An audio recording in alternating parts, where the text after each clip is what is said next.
Hi, folks. Just a quick note before we roll into this first episode of our Preacher podcast. Alexandra and I recorded this back in June, just after the third episode of Preacher aired, but unfortunately weren't able to get it out to you because of the hectic Game of Thrones schedule. So, here we are discussing the first 3 episodes of Preacher, and we'll be catching up with what's happened since very soon. Enjoy and let us know what you think. Welcome to GoT Thrones, a Game of Thrones podcast. Tonight we are not talking about Game of Thrones, we are talking about Preacher. We're hoping to start up a Preacher podcast in concurrence with GoT Thrones, which you'll be able to find at snubclub.org. So, yeah, join us. We're going to talk about the first 3 episodes in a quick little recap, and we'll be catching up with episode 4 soon. My name is Johnny Kolazinski. With me, as ever, is my illustrious co-host, Alexandra August. Hello, hello. I'm excited to talk about Preacher. Really quick, you can find us on Facebook at GoT Thrones, online at gotthrones.com, and on Twitter at gotthronespcast.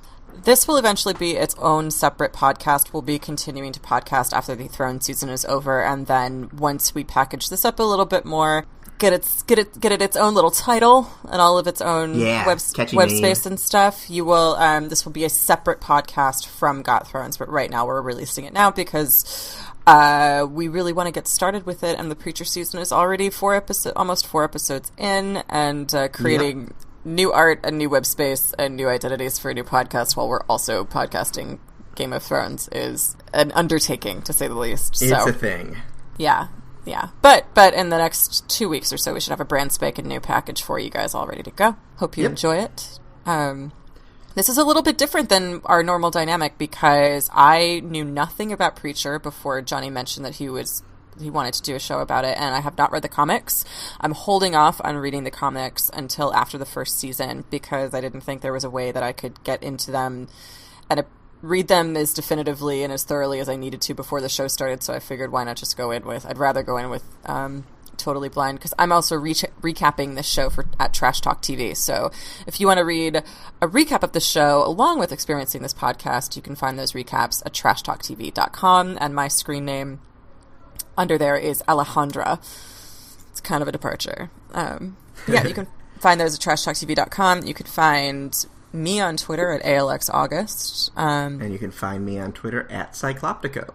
CYCLOPTIKO.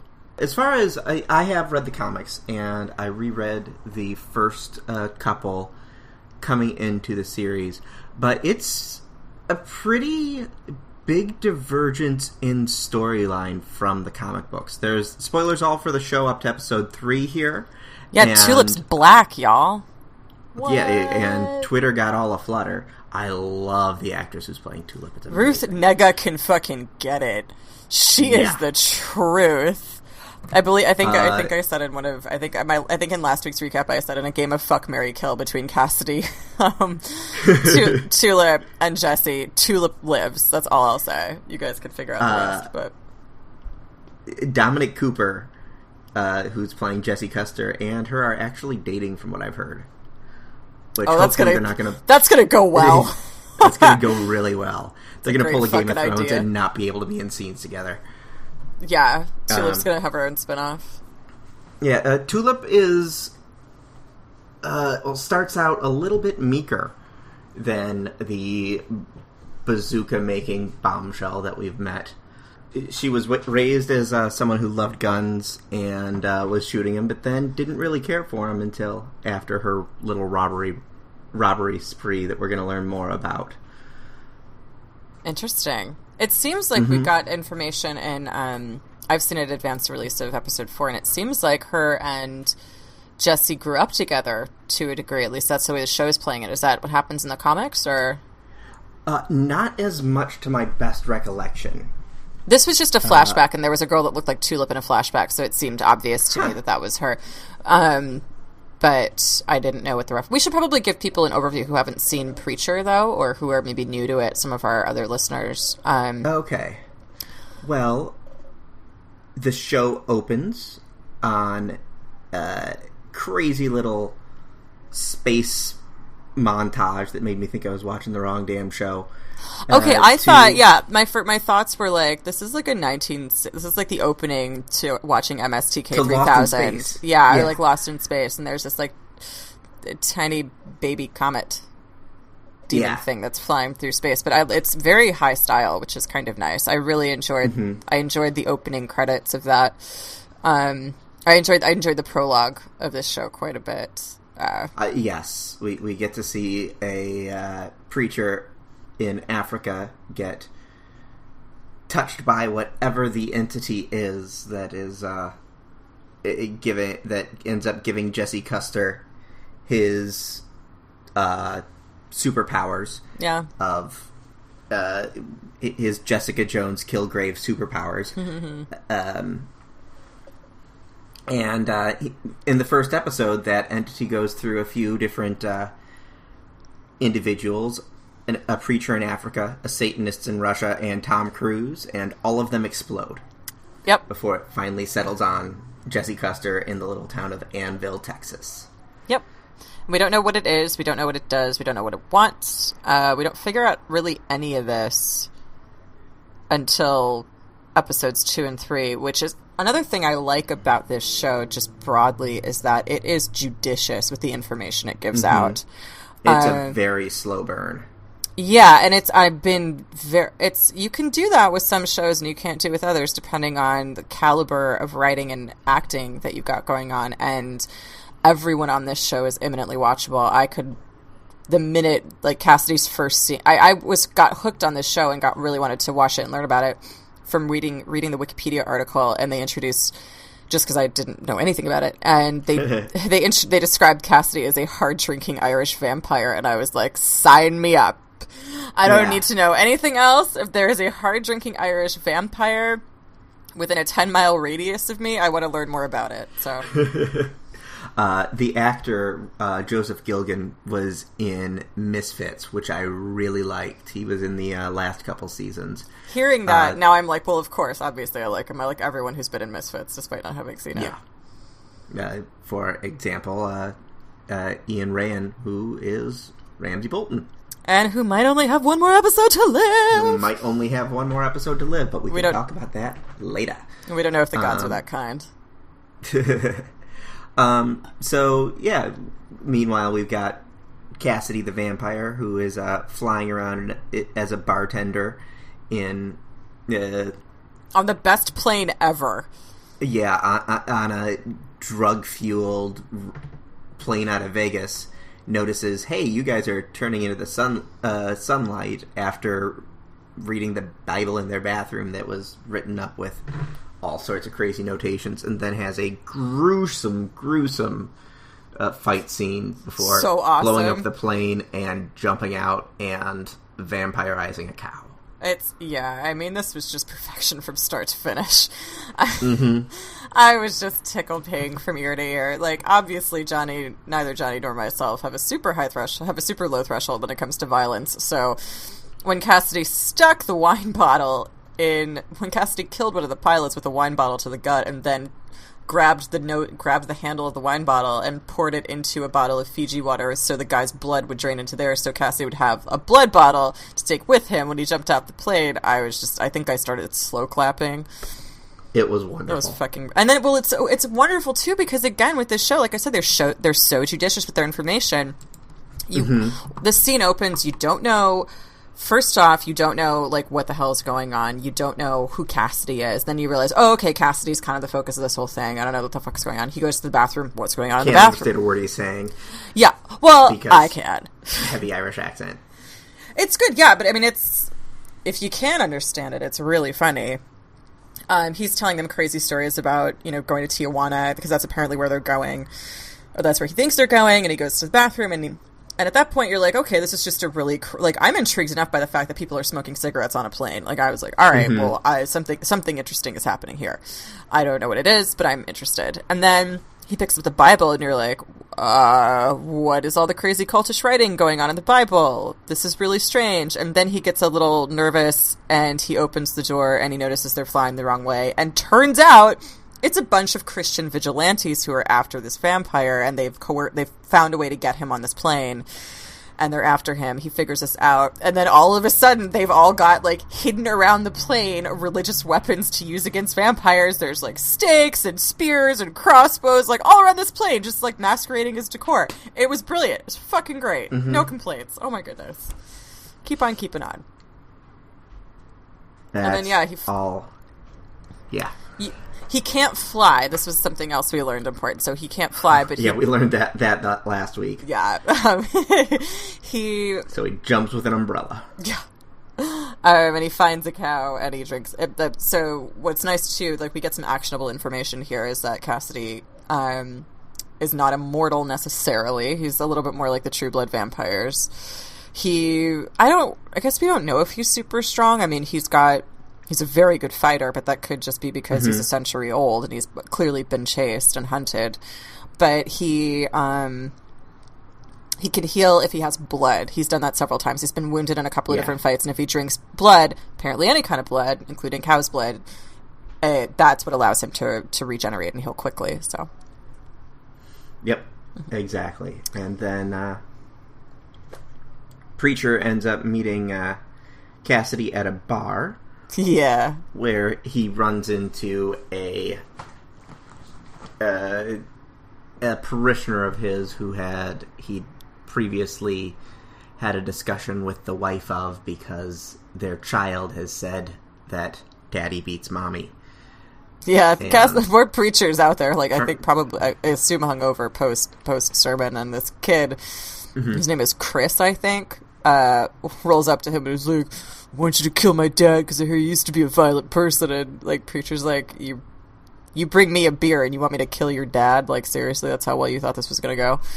And and the kid makes mention of the fact that his wife, that's Lonnie, I believe is the guy's name. Is it Lonnie? No, it's Donnie. Donnie. So Donnie's son outs him, and so preacher Jesse Custer, JC, hint, who does have a checkered past and is, I guess, trying to make a better man out of himself by coming home to Anvil and abandoning that past, starting to be a preacher like his dad, goes to visit Betsy, Donnie's wife and Chris's mom, where she works, this meat and power plant. And it's going to become very important as we move on. If Jackie Earle Haley has anything to say about it. Oof, that guy's good. Yeah. If you're a comic book fan, you'll recognize him as Rorschach from Watchmen. Yeah. Or as like the really, really sad case from Little Children. So he goes to talk to Betsy, and he gently tells her, he's like, listen, I know your husband hurts you, but we can find a way out of this for you. And she's like, no, I like it. We do BDSM, in so many words.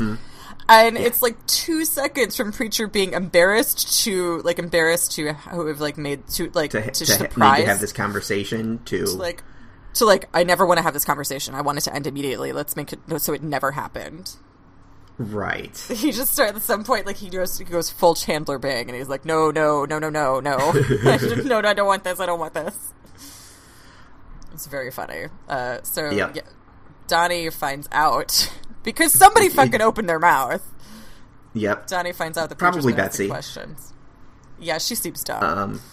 She seems real dumb. I was like, that you can tell that you're a priest, that you are engaging in these kinds of sexual act in less words than you did that. Like, you don't need to give him the details you gave him. She was pretty specific. He shows up at the bar where Jesse's hanging out in full Confederate regalia. Because he is finishing, Donnie is finishing up his reenactment. Historical LARPing, if you will. Yeah. Except for in LARPing, you don't necessarily know the results. You're not planning on the outcome.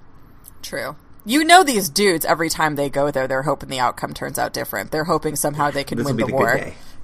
Yeah, that the Northern aggression will become the war of Southern victory at some point. Yep. The South will come again. That never, ever ceases to make me laugh. If I'm ever in a room and that episode of The Simpsons is on, I have to sit there and watch it until Apu says that, because it's so good.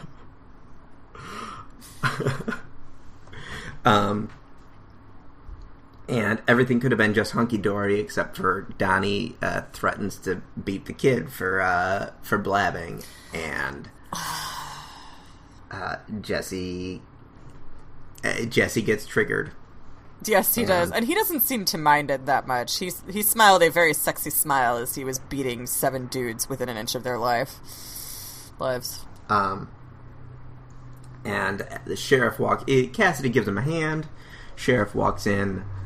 Jesse decides to make one little last moment and makes Donnie squeal like a rabbit. He sure does. And before they get carted off to jail. The sheriff is a much more human character than in the comics. That's what I did read. That I did read that the sheriff was so abusive to his wife that she left, and that his son Eugene, whom we meet in the pilot as well, who fucking terrified me upon first look, as he does Cassidy and many people I would assume. He, I guess, didn't. So he abused his wife, and then she left, and then his son tried to kill himself. And his dad, now the sheriff, just doesn't speak to Eugene at all in the comic books. But in the last couple of episodes, clearly they're taking a much more. He's like the Cersei of this. I feel like, yes, because it seems in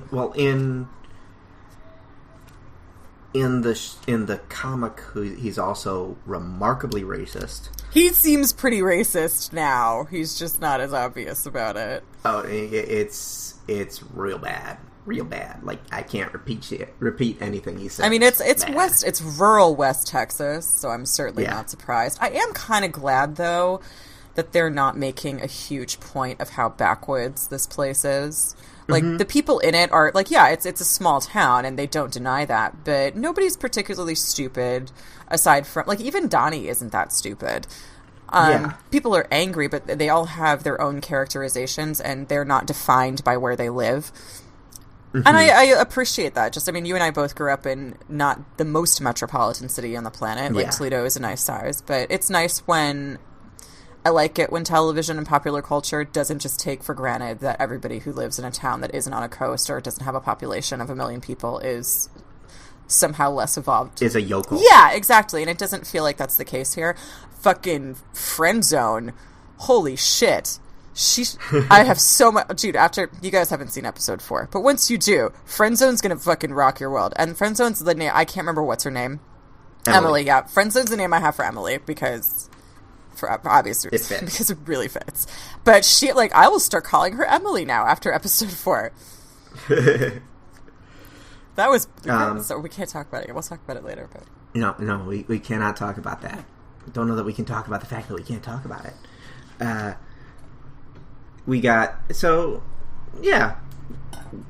Anything else really key that happens in episode 1? Oh yeah, Jesse has superpowers. Yep.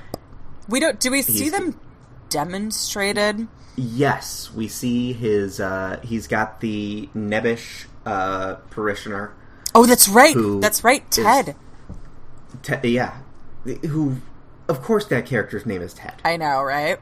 Because what else would you name that character? Scrubs has perfected the name of Oh my Ted. God, that's right. He's totally Ted from Scrubs. He totally is. Aw, hooray. That makes me so happy. Yeah, Ted comes to Jesse pretty much hourly with problems with his mother. He comes to Jesse, like, every time his mother calls him, which is frequently. Yeah. His mother lives in Florida and is constantly calling him and berating him for anything and everything, which, to be fair, would annoy the living piss out of me. But Ted does need to start learning how to solve his own problems, and so Jesse very effectively... gives him a really good do that. Advice, which is to be brave, tell her the truth, and to open your heart. So he flies out there. He's brave. He tells her the truth. You know, you're a little bit rough on me, and then he opens his heart by cutting it out of his chest and giving it to her. Yeah, to be fair, he doesn't quite get to open it because he dies because he takes it out of his chest. But yeah, he does his best. And then we pan, and then it immediately cuts back to a very inspiring sermon given by Jesse Custer, who has wanted to leave. A lot of what we see in the pilot is Jesse being disillusioned with the journey that he's put himself on, which is that he has abandoned what we don't quite know what he, at least from a non-comic book reader's perspective, we don't know what he did. We assume that he and Tulip were together. Based on the fact that she's that she's a bit of a killer. Yeah, Tulip's introduction is pretty flawless. She fights off 2 dudes in a Pinto, and then she makes a fucking rocket launcher out of coffee cans and some grain alcohol. It's very impressed. And glitter paint. Yeah. She makes a papier-mâché best bazooka. Babysitter ever. So Tulip immediately, her introduction is like, this woman doesn't take any shit. She's a badass. And she and Jesse used to date. It feels like Jesse's departure from their lifestyle and their relationship happened fairly recently. I can't speak to that, but it seems like this has been a development within the last couple of months, and she's pissed about it. She wants him back.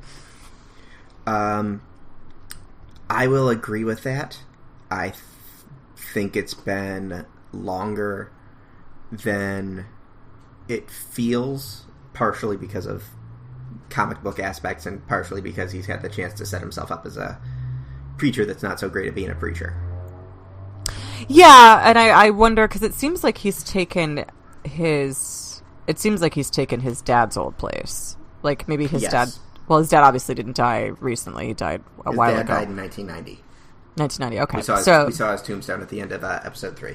Oh, I didn't... Oh, it's good looking out for details. So Jesse something has caused Jesse. We're getting kernels about that in the next 2 episodes about what that was, but something caused Jesse to become very disillusioned with his criminal lifestyle. So he returns to Anvil to be one of the quote good guys that his father talked about. One of the good guys that his father told him to do because there's enough bad in the world. That said, a lot of this show seems to be him navigating the reality of the lack of efficacy good guys often exhibit. So he doesn't, like, to his logic, he can't protect Chris, the kid, from Donnie just by being a preacher. He's got to beat the shit out of Donnie, and he enjoys it. So it's a lot of... I feel like this is, to a large extent, and this is a phrase I used in the recap, so nobody thinks I'm being an asshole, but it feels like this is yourself. No, well, yeah, like to promote my own really cool, witty phrase, which is just, this is very much comic book Christology. It seems like we're getting a really interesting perspective, someone's perspective on Jesus Christ. And I think it's interesting that, like, in this time of turmoil where he's figuring out his powers and what he wants to do is taking place where? In a desert. And his initials are JC, and he has to live up to a father who isn't there and who isn't really telling him what's going on, and didn't really give him a lot of guidance other than to be good. And it's up to him to figure out what that goodness is, but also to navigate having this power, which apparently we get is just that he has the ability to command people to do things. And it's so I think that's the pilot. And then there's Cassidy, who's like stuck in Anvil and has no money because none of his like vampire people will wire him any. And so he's kind of stuck there because he's on the run a bit, and these Christian vigilantes keep finding him. He makes mention of that several times. That they holy warriors. Yeah, and they keep finding him, and he says several times, "I don't know how they keep finding me." So he still has to worry about that. And then there are these 2 other weirdo alien-looking guys who come to find out are agents of heaven, or are saying they are, named DeBlanc and Fior, or Tall and Small, as I refer to them until we learn their names. But they're clearly interested in the entity inside Jesse, because they've been go after it in the next. Yeah, because that's how we find out where else it's been, is we see them chasing it throughout the pilot. Yeah, so we see them immediately, like after the prologue and the prologue with the African preacher who explodes, and then we immediately cut to Jesse. During the pilot, subsequently, we see the guy in Russia, the Satanist in Russia. We see the two gentlemen visit Africa, and they're dressed in localish gear, and they check out the church, and they check out the Russian Satanist guy who's screaming in Russian, brains everywhere, it was everywhere, he exploded, which is very funny. And then we see on CNN that Tom Cruise exploded. Yeah, exactly. So these guys are around, and they know what's going on, but obviously we don't yet. So the pilot ends with Jesse unaware of his new power, but feeling rejuvenated after having had a really tough day of being in jail and beating up a guy and all sorts of stuff. And then he gets... And so the next episode... Oh, go ahead, if you had a little more. Oh, no, then he goes to the chapel after he's told Emily that he's going to quit. She bails him out of jail. He and Cassidy are taken in by the sheriff after the bar fight. Cassidy pretty much for being Irish and present. And he and Cassidy have a really fun existence of God debate, which was a pleasure to watch between a vampire and a human. And Jesse's sprung. They shake. He leaves. He tells Friendzone that he is not going to stay at the church because he's lost faith. Then he goes into the church, gets inhabited by this thing, sleeps for 3 days, and rises, ready to meet new challenges. So the metaphor is... Oh, yeah, she said you've been out for 3 days. That was when I started thinking about the fact that he's in the desert. His initials are JC. Oh. Yep. That was one that I missed. And in the next episode, he goes with a little bit more of a traditional preacher advisory role as first we see him performing some baptisms, including of Tulip, who enjoys her making him wet. Ruth Nega, man, I'm sorry. Jiminy Christmas. She pops up, and Tulip is last episode in this one keeps trying to get Jesse to come on one last job with her, because apparently Carlos is his name, the guy that was the key element in Jesse leaving the organization, as it were. I don't even know if that's what it's called, is around, and Tulip has a way of getting to him, and she wants Jesse to come because it's his fight too. Exactly. And so she keeps showing up at different places when he's trying to kind of do the Lord's work to keep bugging him about this, and he keeps insisting that he doesn't want to do it. Jesus took his wheel. She actually steals the steering wheel off of his truck, and throws it on a lamppost. And I don't. How do you do that? How do you how do you take a steering wheel off a car? A life of crime. That's a good point. But he's talking to Linus. Linus is basically saying, "Hey, I'm a pedophile, but it's okay. I can tell you this because you're a preacher." Yeah, this isn't so much a confession. Jesse's advice is stop sinning. Yeah. Rather than breaks his arm too. Yeah, Jesse is really trying hard to control himself here because it's very clear that Linus is basically girl talking with Jesse. When he tells him about the little girl that he sees on his bus every day and how he almost couldn't stop himself from touching her, he is speaking with glee. This is not This is not a penitent person. No. So I gotta tell somebody about this because this is awesome. And this is the only way that I can live this out. This is the only way I can experience this. And you know, it's only a matter of time before that little girl was going to go missing, and Jesse knows it too. But he's still caught between, living a life of very effective violence or being a good guy and having to solve problems in a way that he is not particularly skilled at solving problems. It's not to say, I like it too that the show doesn't really make you feel like because there are the show doesn't make you feel like the conflict is the fact that Jesse can't be a good preacher and that he can't effectively reach people and get them to stop doing things without violence. You see that he can because you see other people do it. Right. You see Emily manage her life really effectively without utilizing any violence. So it's not, the show's not making that dumb a point. And I like that they're making a point that it's Jesse's own limitations and his own desires that stop him from being the kind of preacher that he thinks he should be.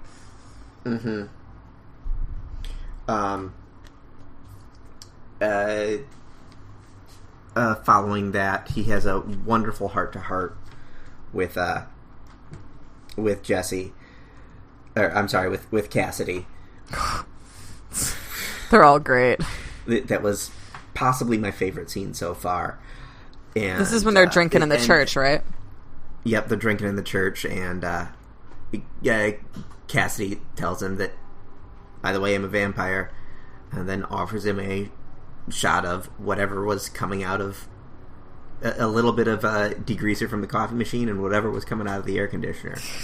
And so Jesse takes a sip, falls cartoon-like on the ground, and is attacked by the strange alien government agents / angels who stick a coffee can on his head, on his chest, and sing a song to try to get we don't know what they're trying whatever's inside him. Yeah. They want what's in him. They do. And the thing is, too, though, we still, I personally, again, I haven't read the comics, so to me, this was still like, why are you here? What's happening? Mm-hmm. Why does one of you have a chainsaw and one of you have a very strange music machine? I don't understand. Right. Why are you singing that strange song? Strange song from a poem from 1886. Why do you sound like you're gonna like walk out of like 18th century, 19th century London? I don't understand. Mm-hmm. They both have really good Cockney accents. Anatole Youssef plays de Blanc, who is the short one. They're going to be small and tall for me for a while. So they're small and tall. Anatole Youssef, you may remember from Boardwalk Empire. He played Meyer Lansky, and he was phenomenal. And if I don't know if he's British or not, but his dialect work is amazing. He's British as well. What? He British as well. He Britishes quite well. Quite well. Anatole Youssef is a traditional South London name. It's true. It's very true.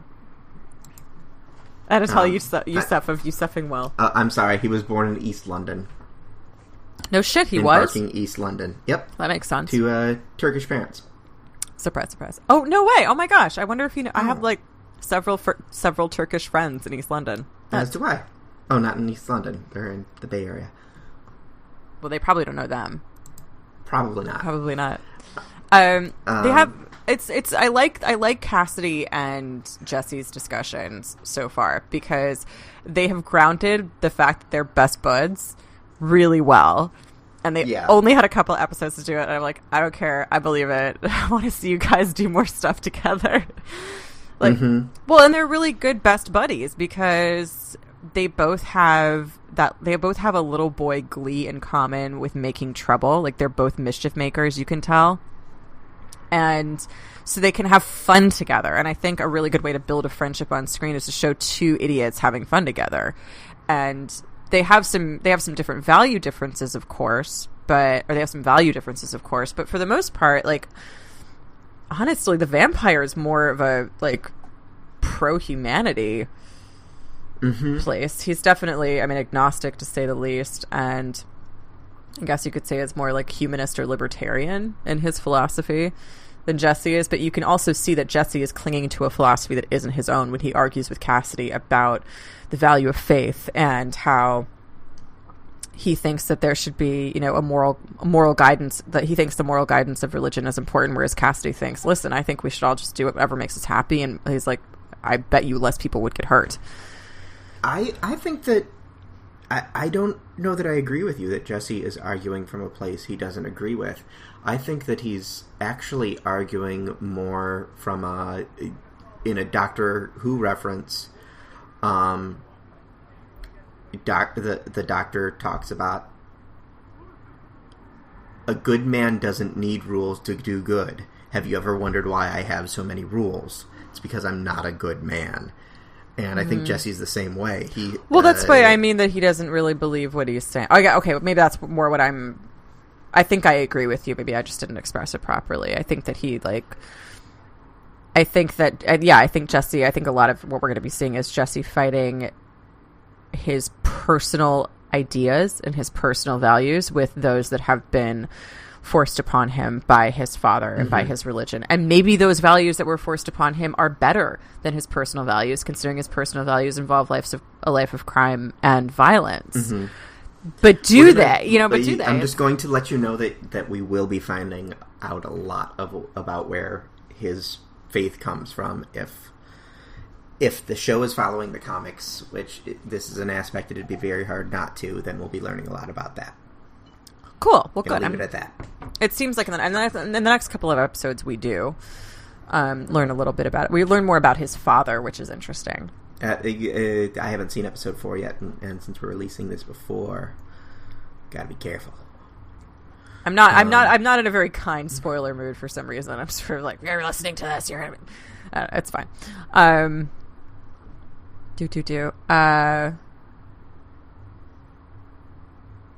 Yeah. So what, I mean... So then he goes and has a chat with Eugene where they talk about the fact that they've both been praying and don't feel like anybody's been listening.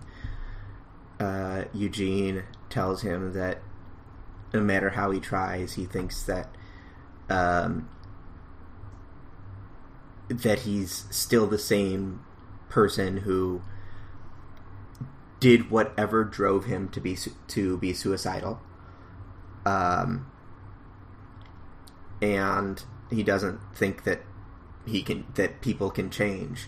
And listening to that is when Jesse goes after Linus, and first you think he's going to drown him, but actually he just tells him to forget the girl. And he does, completely, because he's using the voice. He's God voicing.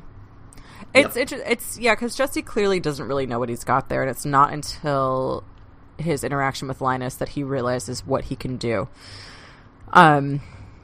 And it's really effective, but because he didn't know what he could do, he didn't really cover the fact that he broke into Linus's house and that he was violent towards Linus. So Linus remembers that. Linus knows something happened, but he just doesn't know what. He said, "What did you do to my head? What's going on? What girl?"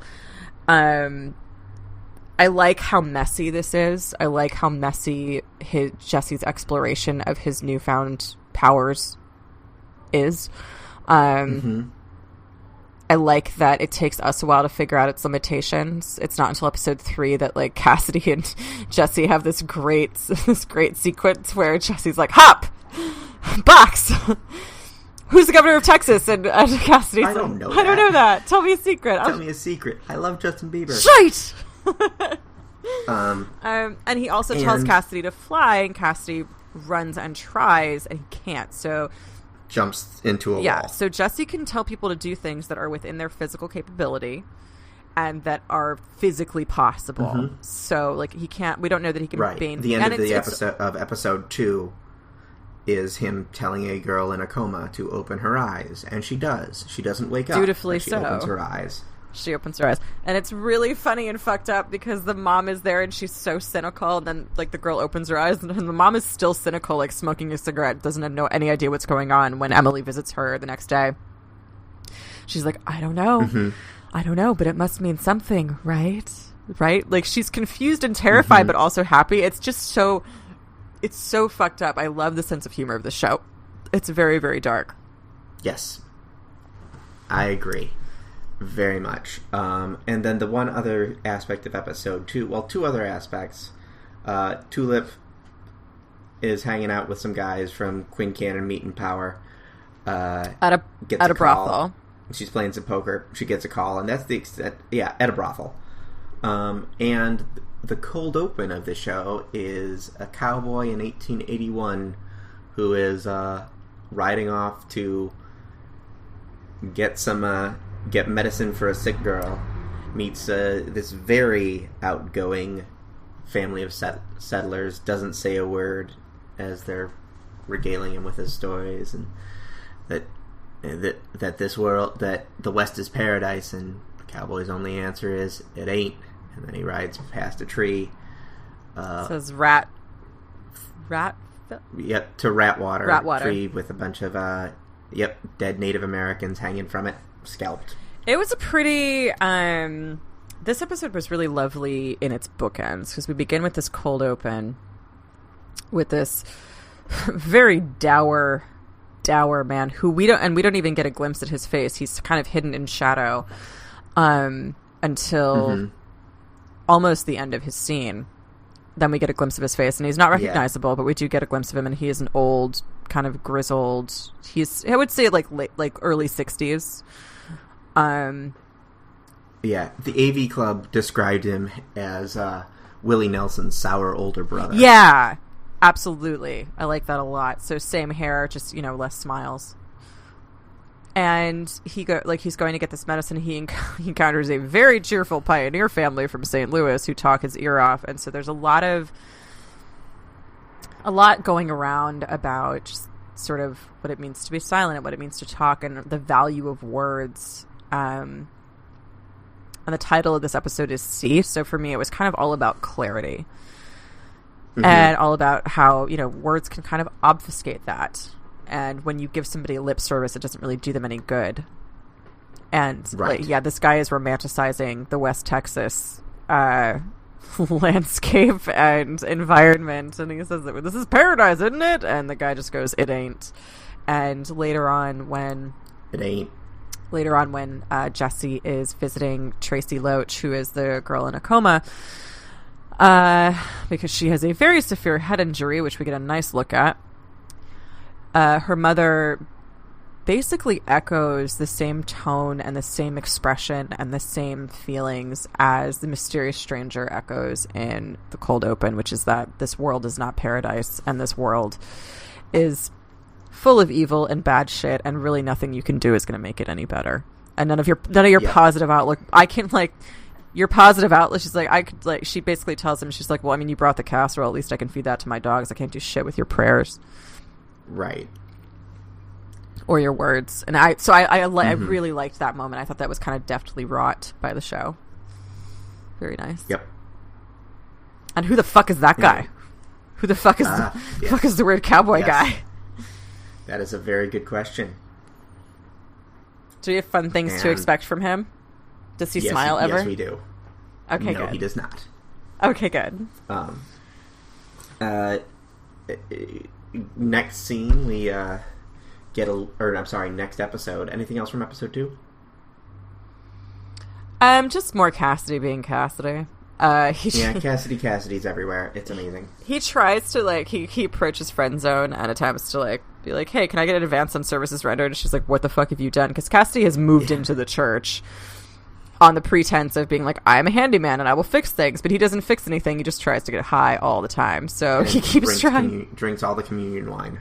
Like a case and a half, which, I don't know, he's just great. He's just fucking great. So Jesse has a talk with him and is like, listen, I like you, but you... Oh, maybe that's episode 3. Sorry, they all blurred. That's all I kind of have for episode 2. No, Jesse has the talk in episode 2. Well, and we also meet Odin Quincannon briefly, because he is Jackie Earle Haley plays him, and Jackie Earle Haley is fucking killing it on this show. I knew he was talented, but this is just a whole other level. He's doing so great. We just get a little monologue of the wonders of ranching. He basically he brings his entire staff for some reason to the home of this couple. It's property he clearly wants to annex, and he couldn't be less interested in being the figurehead of this company. So he gives this monologue trying to induce these people to sign these papers, but he's just sort of listless about it. And eventually they do, and then he leaves immediately, and they bulldoze the house. So they bulldoze the house because they've already emptied everything out. Because that's why he had his entire staff there. It was very confusing. The whole thing was a little bit silly, but he gets really wistful when he starts talking about. He gets to a point of his monologue. And when he starts talking about butchers, he gets really wistful. And then in episode 3, his secretary brings him breakfast, and he's listening to the sound of cows dying butchering. in the slaughterhouse. And he turns it up when she leaves. Such a fucking weirdo. He's very enigmatic, this guy. He's definitely villainous to me, but he's very enigmatic, and I like it.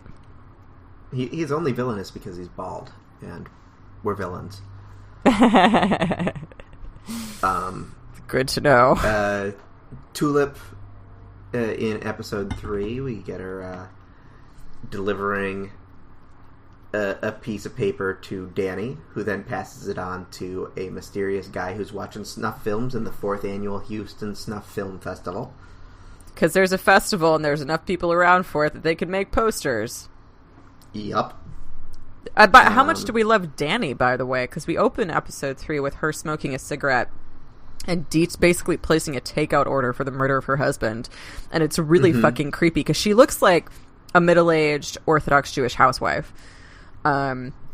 Which I think she is, because I don't know that she's a housewife, but she's definitely Jewish. She drives around a van that is covered in Judaic words and letters. You can't see it so well, so it kind of looks like kind of a van that does brisses on the go.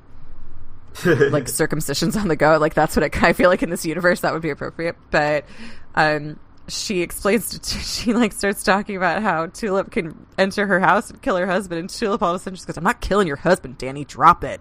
Danny kind of like pouts and is like they've had the conversation before. Yeah. And Tulip just like lets her go through it every time she needs to. She's like, fine.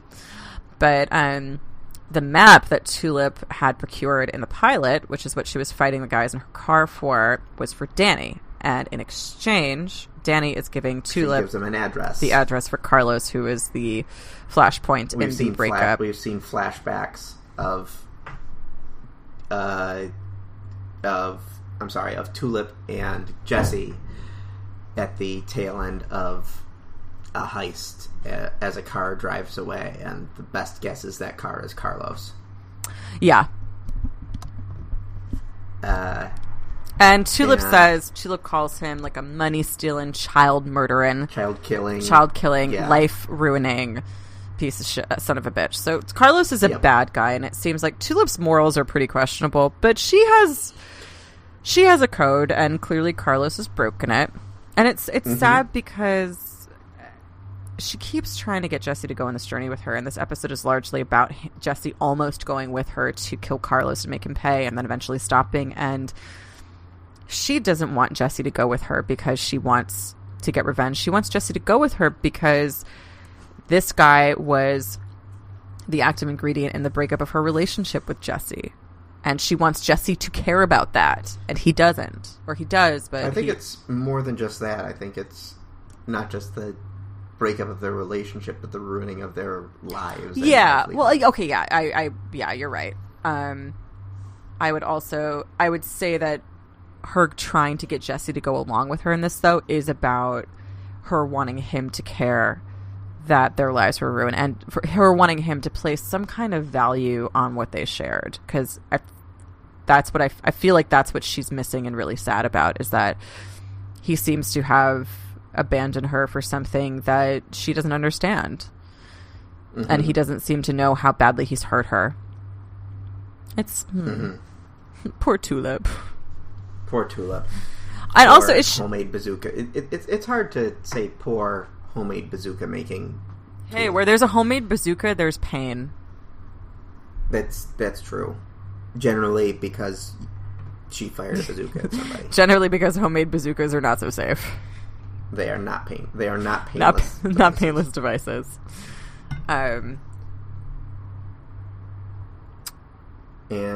So, meanwhile, Sheriff Root is talking with Tall and Small, who we thought were dead.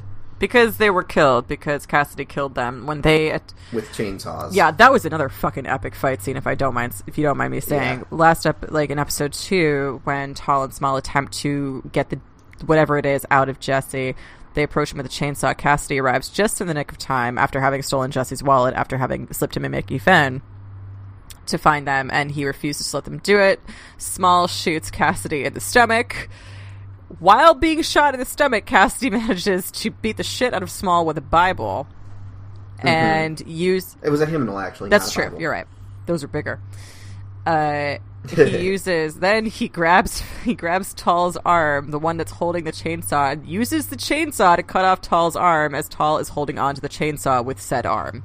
Then, the chainsaw, because it is a motorized piece of equipment, propels itself towards Jesse. And Cassidy has to, run and grab it. It's just beautiful. It's the show is stylized so well. Yeah, it's a really nice balance of this sort of comic book absurdity with a fun realism that makes you believe that it could happen under these very specific circumstances. Kind of like Thrones. Right. That's really funny. And meanwhile, their plan is to head back after. Sheriff Roach leaves after they say, yeah, we're going to be nosing around your town for a bit and chasing after things, and don't mess with us on our case. And the sheriff gives a really nice little monologue about about two kids that disappeared. It's beautifully acted in his town. This was in Indiana. Oh, in Indiana? No, I thought it was. Yeah, it was. I thought they were from Indiana, but were at this is the Anvil equivalent of Disney Disney World. Is there one because of those? Because I felt like he was Anvil? Involved in it. I doubt it. But anyway, the kids were left with the pretzel vendor while they went after a third kid that was missing. Third kid was hanging out by the teacups, and they never found. They found one of the kids stuffed in a drain pipe, and never found the other one. And they never found that other little that baby. Guy had been there. Yeah, it's such a weird. The structure of that story so modeled the story structure of this show, in that it's just full of misdirection. And really kind of creatively tragic misdirection, because the sheriff starts talking about this parents who were with 3 kids at this amusement park. One of them left. So they put the other 2... One of them got lost. They put the other 2 kids with this old guy selling pretzels. Found the other kids. And then he immediately cuts to, says, but the other 2. They found the girl in a drain pipe, and they never found that other baby. And that old guy had never been selling pretzels at that park for 20 years and never an issue. And he just, and then he stops and he just goes, this world, shakes his head and leaves. Because the 2 men have, like, he questions them because they've aroused his suspicion. And he basically kind of coaches them to say that they're from the government and they're looking for an escaped madman. Because he's like, is there somebody on the loose? Is that why you're here? He's a very paranoid guy. And you get the sense that he's seen some shit.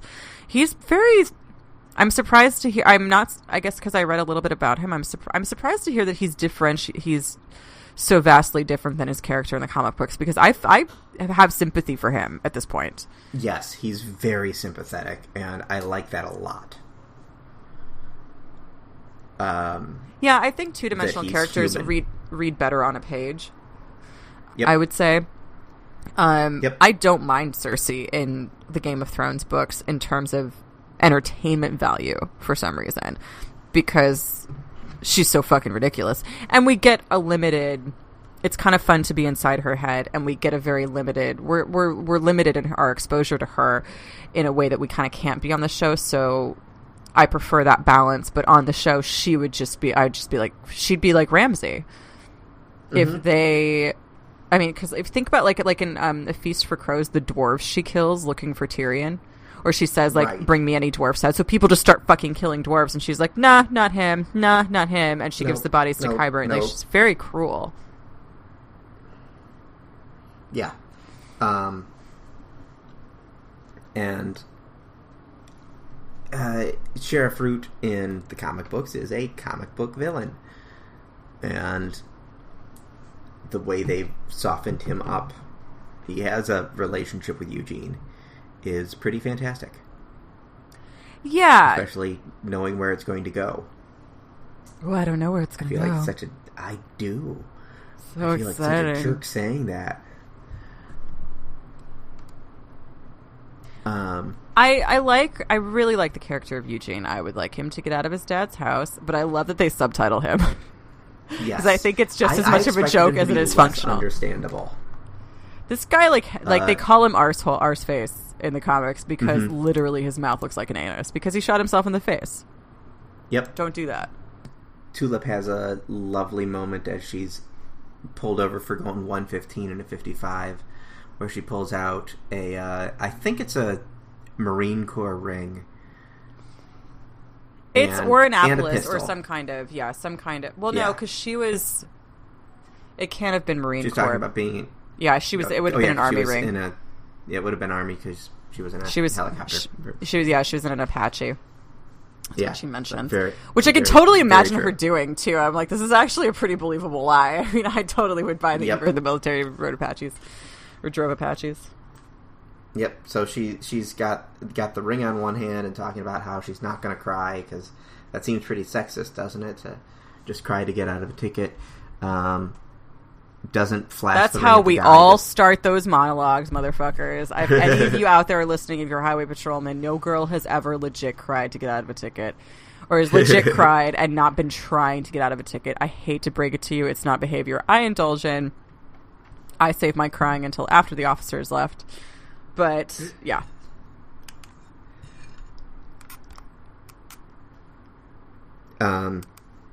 She's very subtle with the just happens to stick that hand outside of the car for him to see the ring, and she's going to save a friend who's making some bad decisions. That's why she's driving so fast, and he lets her go. Meanwhile, he was ready to kill her, or she was ready to kill him. Yeah, definitely. If the plan hadn't worked, she had a pistol under her thigh waiting. She is not letting this douchebag let her. She's driving from Houston, which is effectively across the state from Anvil. If Anvil is in as west of Texas as I think it is, it's not an actual place. Is it? Is it? It is not. Okay. And she's not letting anyone get in her way. Anybody gonna slow me down? Anybody gonna break my stride? Oh no. Well, she's got to keep on moving. Tall and Short, meanwhile, are heading back to the church with a bunch of guns. Cassidy sees them after cremating poor Ted. And Cassidy runs them down, recognizes them, thinks they're clones, goes to get a trash bag to clean them up, runs into them again. Yeah, so clearly they're there for Jesse. They are supernatural. They keep saying they're from heaven. And again, I'm reading them as angels. I think this is the first episode that they say that they're from heaven. Yeah, they say it to the sheriff and they say it to Cassidy. Yep. Oh no, they say they're from the government to sheriff, and then they say it to Cassidy. And they don't seem to know what a vampire is. Cassidy thinks they're mercenaries after him, and Small is like, wait, what? No, what do you? I think they know what a vampire is. I just don't think they care. They didn't know Cassidy was, and it doesn't change a thing. They're like, yeah, in the grand scheme of things, it doesn't. It seems like, too, the show is really accepting the model of one god, many religions. Mm-hmm. Because this little being tried to find its home in a Satanist, tried to find its home in an evangelist. In a Scientologist. Which, again, I like that the show is tackling these kinds of religious issues. Yep. Or just differences in perspective in a really entertaining way. Because it's like half the show seems to be saying that all religion is fucked up and wrong, and then half the show seems to be saying, like, no, there are some good things to take from this, and some people would be very lost without these guidelines and systems to aid them in figuring out how to live their lives. And that's how I personally deal with and view religion. So this is I like watching this show because I feel like I'm not rolling my eyes at either side. I'm not rolling my eyes at overly at a super atheistic atheism. Yeah, and it's not evangelical religion. It's not really evangelical at all. It's really intellectual in showing how everybody on this show deals with a higher power in a very different way. And as intellectual as a show with a character called Arseface can be. Mm-hmm. True. I feel like the show is actually smarter than the comic in that way, and that's not a knock on the comic. It's really more just a choice of it's a difference in the medium. Well, yeah, and I think telling the story. Yeah, and you have to be, and I think that we also can draw this comparison back to Thrones. It's like books and comic books and television are very different mediums, and they have to be different. And when you're making a show for an audience that is an AMC audience, it has to be smart. Yes, and the comic book is 25 years old now. And is a little bit dated in what the audience wanted / was ready for. What a graphic novel audience would would be looking for versus what a modern television audience or a graphic novel audience now would be looking for. That's a good point. That's a very good point. I'll be interested to hear more of your perspective on that, considering I've read very few comics at all in my life, so it'll be interesting to see. I know you have a much deeper level of perspective on that than I do, so I'll be interested in our future discussions about this. Yeah, I'm looking forward. I'm enjoying catching back up on the comics. All right. Thank you. Sorry about that. No problem. So yeah, there's a difference in the medium, as we were saying. I actually, because it seems like this is a better quality of writing than a lot of comic book adaptations. It's to me, the storytelling is at the same level as the Marvel Cinematic Universe, but it's a very different style of story. So I'm very excited to see it being done so well. Yeah, it's not flashy. It's not right. Snazzy and plastic like the Avengers. And I like the Avengers. I like a lot of the Marvel Universe output right now, and I like the stylized comic book stuff that we're seeing on Netflix. And this has elements of that, like we saw it in the pilot's cold open with that sort of 60s 60s sci-fi feel. But it's also hyper realistic. Like they shoot the dust that Jesse sees when he wakes up, and he can all of a sudden has these. You're meant to think that he has, some extra sensory perception. 3 episodes in, I have to say that I think this might be the prettiest show on TV right now. The prettiest one? Yeah, as far as just purely artful shots. It is cinematic in that capacity. And it's an ugly, ugly physical environment that they're in, so it's nice that they can make that attractive. Mm-hmm. I think the most important thing we learn in the 3rd episode is the limitations of this power. Right. This is called, the title of this episode was The Possibilities. And after Cassidy's introduced to so effectively it ends where the last episode, it picks up where the last episode ended almost immediately, with Tracy Loach opening her eyes and Jesse now fully aware of what it is he can do. Cassidy comes and finds him in the rectory, and he shows him what he can do. And Cassidy meets this with the perspective that anyone should meet this with, which is utter excitement. And yeah, this is so awesome. And the only possibilities are you've got a brain tumor like in K-Pax. You've got... what was the second possibility? It was that he was Jason Bourne. That you're Jason Bourne and a secret government agent, or you're a Jedi. My personal favorite, you're a Jedi. Yeah. But it also, again, it shows us that, like, this is the scene where we learn that Cassidy can't fly, and Cassidy can't sum up knowledge he doesn't know. So the commands that Jesse gives people do not endow people with the ability to carry out the commands. So he can't bring anybody to our knowledge. He might be able to reanimate a corpse, but he probably couldn't bring one back to life. Or maybe it's something kind of like Sylar in Heroes, where if he can see how something works, he can learn it and sort of learn how to work it that way. So maybe the more specific the instructions get, the more effective this power is. Because right now it's a very blunt instrument. Right. So it makes me wonder if he could command Tracy Loach to do things, the coma girl. Because right now she's just catatonic, which I suppose is an improvement, but... Right. But could he command her to be able to eat again? Could he command her to actually wake up? Yeah. That's to bring consciousness back. And what would it take for him to do that?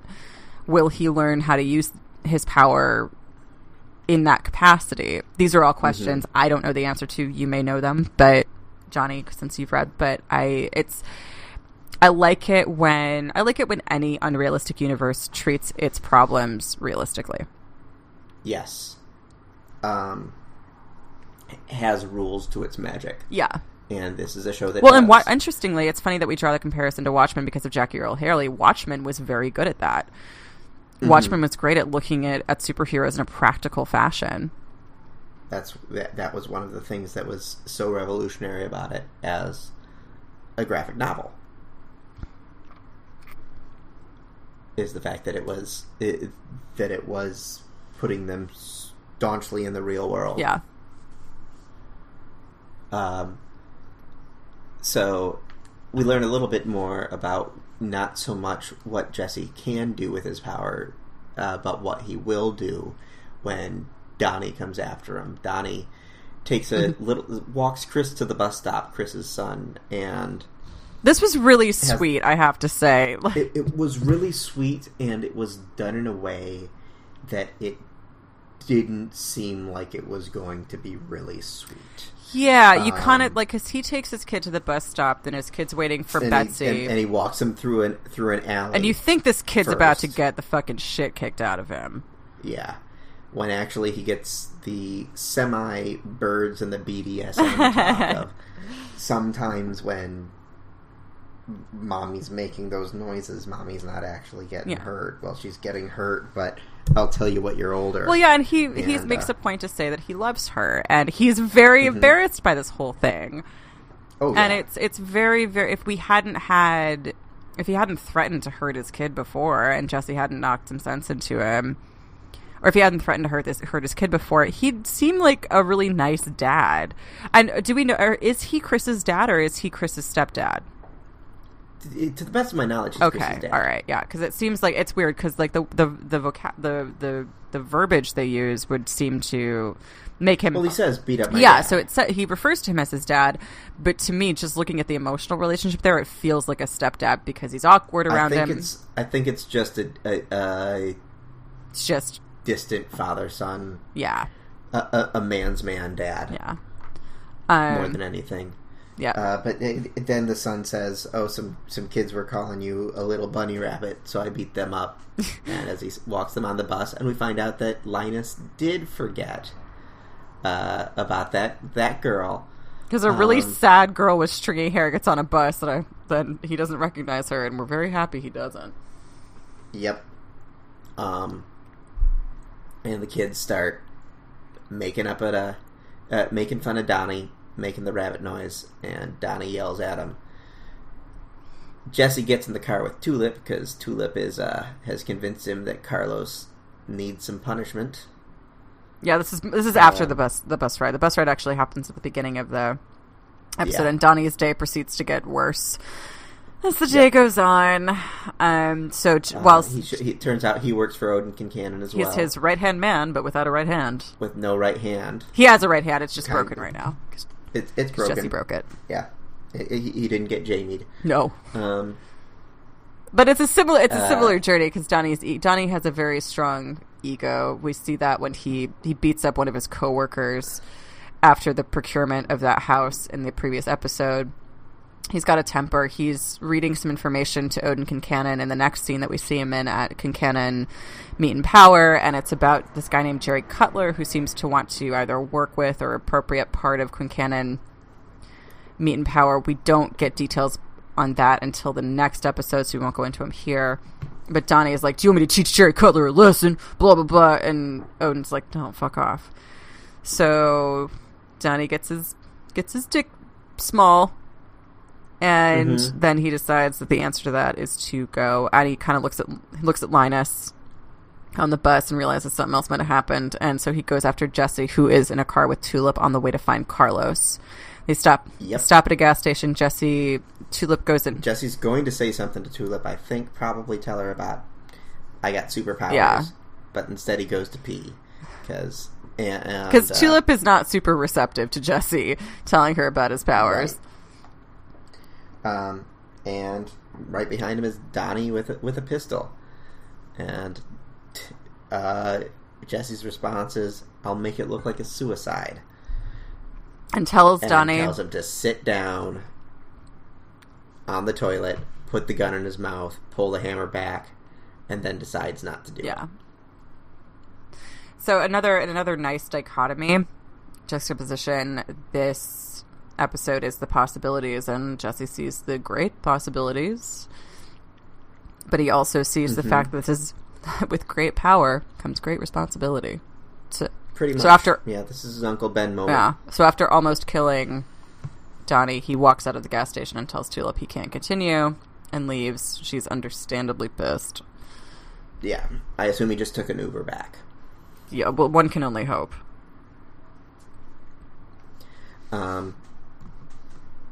And then, I guess the last little bit in this episode is we find out a little bit more about Eugene, because he's very excited that Tracy has opened her eyes and wants to go visit, and the sheriff says, you stay away from that family. And in the in the second episode, people were calling him a murderer. So, I don't know if that's related at all or not. Yeah, they call Eugene a murderer as he and his father leave the baptism. Mm-hmm. I'm assuming it's because, and this is a comic book spoiler, and I'm assuming it's probably going to come up again, but shut your ears if you don't want to hear it. It's minor. I'm assuming it's because Eugene's friend actually did kill himself and Eugene survived. Mm-hmm. So, and Eugene's so... I think it's going to be... I think it's going to be something a little bit more... something heavier. I think that it's going to be not so much that his friend killed himself as... the bullet hit somebody else. Oh. Or something along Yeah, those because there's lines. some vehemence with the word murderer when those men sling it at Eugene. It's murderer. It's not murderer. Not that I don't know how else you could say it. And it's very sad because the kid who plays Jesse is phenomenal, and Eugene is phenomenal. And he's very sympathetic and sweet and well-meaning and really wants to reach a place where he's not depressed and where he doesn't want to kill himself, and he feels tremendous guilt about this, and he's just a very, very, very sweet character and guy, and I only want the best for him, and his father seems completely ill-equipped to give that to him. Yeah, but unlike in the graphic novel, his father seems to care.